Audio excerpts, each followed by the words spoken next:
All right, let's dive into a really fascinating puzzle in the world of crypto. You've got Bitcoin, right? The original, the one everybody knows. And then you have XRP, which is designed in a completely different way. So here's the big question we're tackling today. Why is it that big banks seem to be warming up to one and kind of keeping the other at arm's length? And this is really the heart of the matter.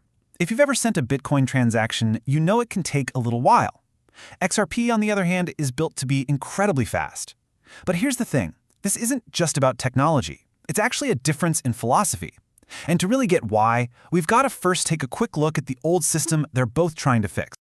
Okay, so before we can really appreciate all this new tech, we have to understand what it's up against.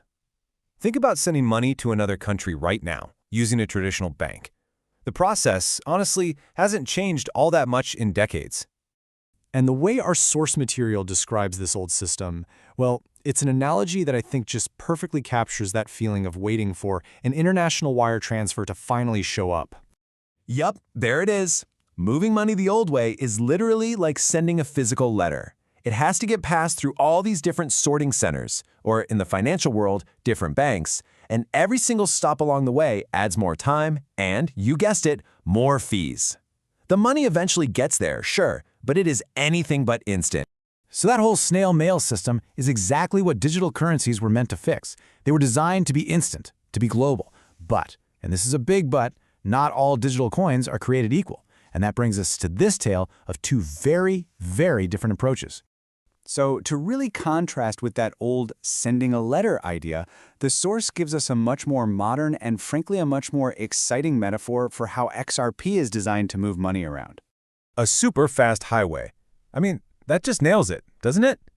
Picture a huge multi-lane highway with zero traffic lights, zero toll booths, built for one thing and one thing only, your transaction.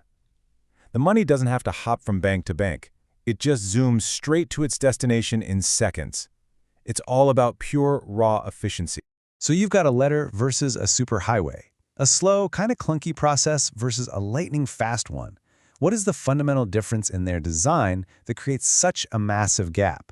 I mean, why can't Bitcoin just be a superhighway too? And the answer, believe it or not, comes down to a brilliant political analogy from our source material. The core difference isn't really about the code. It's about governance. It's the difference between a direct democracy and a representative republic. Now, before we unpack that, we just need one key term, consensus. It sounds really technical, but all it means is how everyone on the network agrees on what's true. Agreeing on which transactions are legit is the most important job for any crypto, and how they do it, well, that changes absolutely everything. And this is where it all clicks into place. Bitcoin, you see, works like a democracy. Anyone, and I mean anyone, can join in and help validate transactions by solving these complex math puzzles. It's totally open, but getting millions of people to agree on something, well, that takes time. XRP, on the other hand, is set up like a republic. It doesn't ask everyone. Instead, it relies on a small, pre-approved list of trusted validators to reach an agreement really quickly.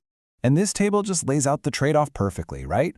Bitcoin's democracy gives you incredible decentralization, power to the people, but the trade-off is speed. XRP's republic gives you that insane speed and efficiency, but it does that by centralizing power within a known, chosen council. Okay, so now we can finally connect all of this back to our original question. We have two systems with two totally different sets of values baked right into their design. So, if you're a big, traditional bank, which one are you going to find more attractive? I mean, just think about what a global bank actually needs to function. They need transactions to clear in seconds, not minutes or hours. They need to know what the fees are going to be and that settlement times are reliable. And this is a huge one. They absolutely want to know who they are dealing with. For a bank, anonymity isn't a feature, it's a liability. So when you look at that list of what banks value, XRP's Republic model seems almost tailor-made for them. It's incredibly fast, it's efficient, and the validators are known entities. It just looks and feels a lot more like the kind of closed, high-speed systems that banks already know how to use and trust.